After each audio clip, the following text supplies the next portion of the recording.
So this is the video for the final two deaths in the House of Usher, the fall of the House of Usher, which is for Rodrick Usher and Madeline Usher, the two main characters, the brother and sister who started it all. So at this point, Rodrick has fully lost his mind. I think he told the whole story. Like, he watched or didn't watch, but he saw all of his kids die and had to give funerals for all of them. And they tell you that he even saw his late wife at the last funeral, because he tells you in a flashback. And then you find out that that's how she killed herself. She had gotten custody of the kids when they were young, the two of them, Frederick and Tamerlane. And when they were at like that 18 teenage adult marker, he started throwing money at them. And that's when they came to daddy, basically. And they stopped coming back to mommy. And every time, like, the little bit that they did come back, they weren't coming back her children. They were coming back slowly monsters. And it led her to kill herself.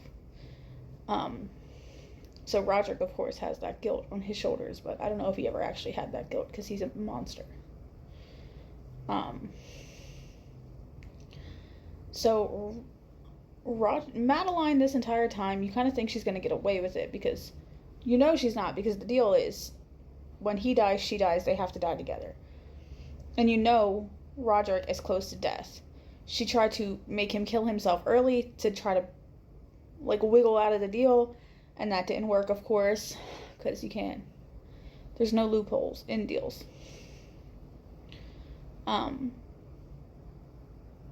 So he, I guess, gave her like an Egyptian death. He stuck the blue stones in her eyes. He tortured her and killed her, and it was just like, ooh, sir, the fuck did you do? I understand killing her, because like he's mentally not there, but he really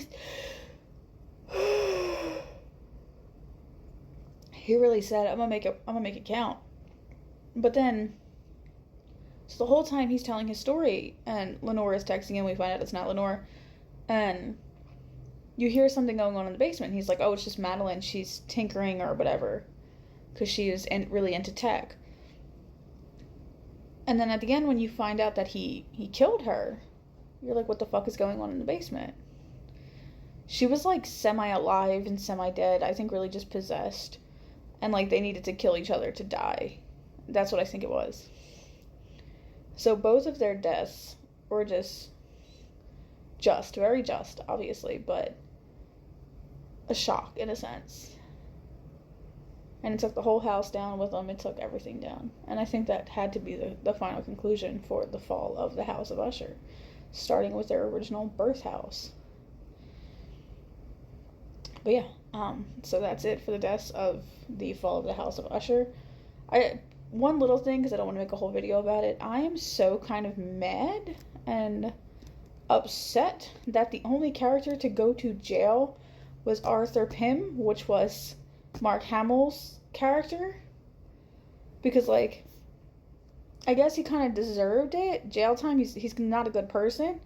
But all those characters that died should have gone to jail too. But he's the only one taking the fucking fall. I don't know. That just doesn't make sense in my book. But, alright. Let me know what you think. Comment, like, subscribe, and thanks so much for watching.